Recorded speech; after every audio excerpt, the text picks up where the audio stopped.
You are listening to program notes for the Florida Orchestra's Huff Family Foundation Masterworks series. I'm Andy Tefelsky, social media manager of the Florida Orchestra, classically trained percussionist, and the host of this podcast. In this episode, I will be talking about Missy Mazzoli's Sinfonia, Wolfgang Amadeus Mozart's Violin Concerto No. 4 in D major, Ottavini Respighi's Fountains of Rome, and Leonard Bernstein's Symphonic Suite from On the Waterfront, so you can dive deeper into the music anytime, anywhere. These audio program notes are authored by Kurt Loft, a local writer and former music critic. You can find his full transcriptions at floridaorchestra.org. Let's dive in. Missy Mazzoli, born 1980. Symphonia for Orbiting Spheres, 2013/2021. Performance duration approximately 9 minutes. She has been called a gatecrasher of new classical music in America by NPR, a composer of apocalyptic imagination by The New Yorker, and Brooklyn's post-millennial Mozart by Time Out. Missy Mazzoli may not be a household name just yet, but she is among progressive orchestras, chamber groups, and opera companies. The Chicago Tribune called her Orpheus Undone one of the best symphonic performances of 2022. In her recent recording, Dark with Excessive Bright unfolds as music that refuses to be pinned down, noted the Financial Times. Many eagerly await the Florida Orchestra premiere of Symphonia for Orbiting Spheres, another example of the group's commitment to contemporary music. Along with works by Mozart and Respighi, the latest Huff Family Foundation Masterworks program opens with Mazzoli and ends with Leonard Bernstein, the two serving as masterful bookends of American music, says music director Michael Francis. Commissioned by the Los Angeles Philharmonic, the 9-minute piece reflects a kind of celestial energy, with ideas constantly in motion. It opens as if from a primordial mist, strings and woodwinds ascending in the arc of a crescendo, the sounds of the orchestra always elusive and unsettled. Mazzoli, a faculty member at Mann's College of Music in New York, describes her thought process. It's music in the shape of a solar system, a collection of rococo loops that twist around each other within a larger orbit, she explains on her website. The word Sinfonia refers to Baroque works for chamber orchestra, but also to the old Italian term for a hurdy-gurdy, a medieval stringed instrument with constant wheezing drones that are cranked out under melodies played on an attached keyboard. It's a piece that churns and roils, that inches close to the listener only to leap away at breakneck speed, in the process transforming the ensemble into a makeshift hurdy-gurdy, flung recklessly into space.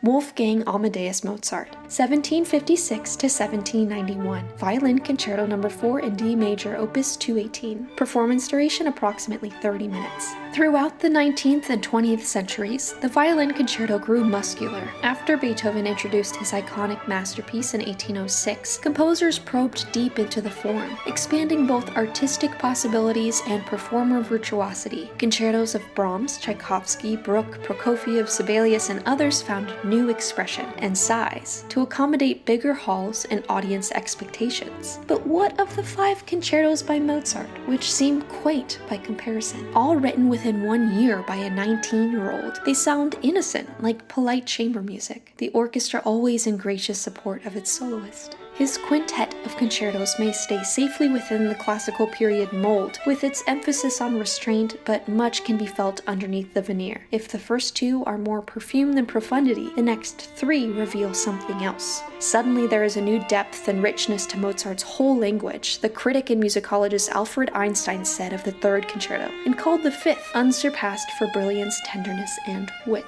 Last season, TFO Associate Concertmaster Nancy Chang shared some of these qualities in her performance of the 3rd. In an interview, she said while complicated-sounding music can often be easy to play, simple-sounding music, such as a Mozart violin concerto, can be deceptive. She added that the more advanced a musician becomes, the less likely he or she is to dismiss Mozart as simple. This underscores the challenge of the Violin Concerto No. 4, which the orchestra performs in its latest Masterworks program with guest soloist Vadim Gluzman.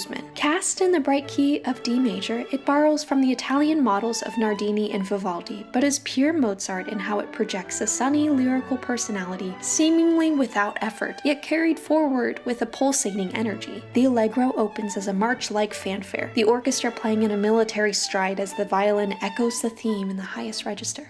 Shades of an opera aria appear in the charming Andante cantabile, and while Mozart introduces an idea and recaps it, he avoids the traditional development section in between. The work ends with a lively jig in the form of a French rondo, with dueling melodies. Listeners might notice the droning of the soloist's lowest string meant to evoke the sound of a hand-cranked hurdy-gurdy, similar to the piece that opens this program. Ottorini Respighi, 1879 to 1936. Fountains of Rome, 1916. Performance duration approximately 15 minutes. Western music owes a great deal to Italy and the traditions set down more than 400 years ago by an innovative group of musicians, known as the Florentine Camerata. This band of innovators led the cornerstones for what would become the modern opera, and for generations, any patriotic Italian composer evolved his art through its voice. Respighi was no exception, attempting 10 unsuccessful projects such as Semarama, Belfagor, and La Fiamma. These works, which contain many fine moments, aren't staged today, much less remembered. But Respighi's talents lay elsewhere, and his best and brightest works for orchestras are savored by anyone who relishes detail, refinement, and shimmering instrumental color. Unlike his forward-thinking contemporary Puccini, Respighi sided with a group of composers who sought to preserve tradition through Renaissance and Baroque forms. An example being his delightful ancient airs and dances. He even turned against his more progressive colleagues when, in 1932, he signed a petition condemning modernistic trends in Italian music. As a composer, Respighi emphasized clarity in his orchestra, the interplay of light and shade and melodic invention, and the influence of Rimsky-Korsakov is never far behind in most of his works. Respighi's trademark remains the famed triptych of Roman tone poems, fountains, pines, and festivals, which unfold like prisms of colors in the late afternoon sun. With Fountains, Respighi enjoyed his first artistic and financial success, and the music's inherent light quality, a certain freshness not assigned to his earlier works, shows an affinity for all facets of the orchestra. Completed in 1916, Fountains depicts 4 of the city's more than 280 landmark fountains, each at different times of the day. It opens with a pastoral Valle Giulia, Fountain at dawn, then a chorus of horns and bells introduces Triton, Fountain at morning, followed by the grandiose Trevi, Fountain at noon. It ends with the subtle Villa Medici, Fountain at sunset, a highlight between the clarinet and flute, mimicking birds as night gives way to a quiet peace.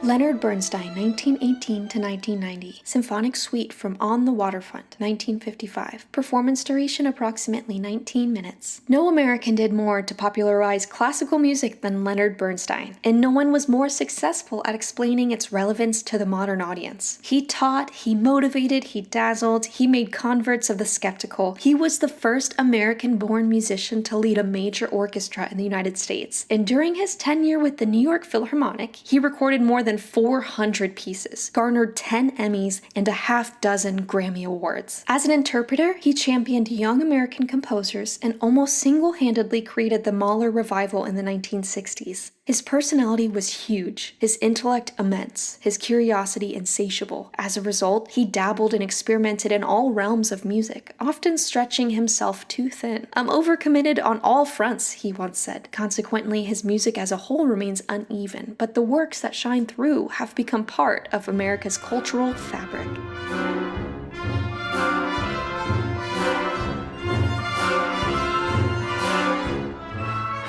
Certainly, West Side Story is his best-known score, but his symphonic suite from the movie On the Waterfront deserves equal time in concert halls. Directed by Elia Kazan and starring Marlon Brando, On the Waterfront won 8 Academy Awards in 1954, with a nomination for Bernstein's score. The next year, Bernstein arranged it into 6 movements, played without breaks, symphonic suite, to salvage some of the music that would otherwise have been left on the floor of the dubbing room. He said the suite's main materials undergo numerous metamorphoses, following avoiding as much as possible the chronological flow of the film's score itself. The music, however, is less a formal suite than a tone poem, an orchestral form with a narrative idea, rich with pulsating tensions and Bernstein's remarkable ear for melody. The opening section, marked Presto Barbaro, underscores the conflict between Brando's character, Terry Malloy, and the corrupt union leaders who control the harbor where he works. A lyrical adagio follows, suggesting the love between Malloy and Eddie Doyle, portrayed by Eva Marie Saint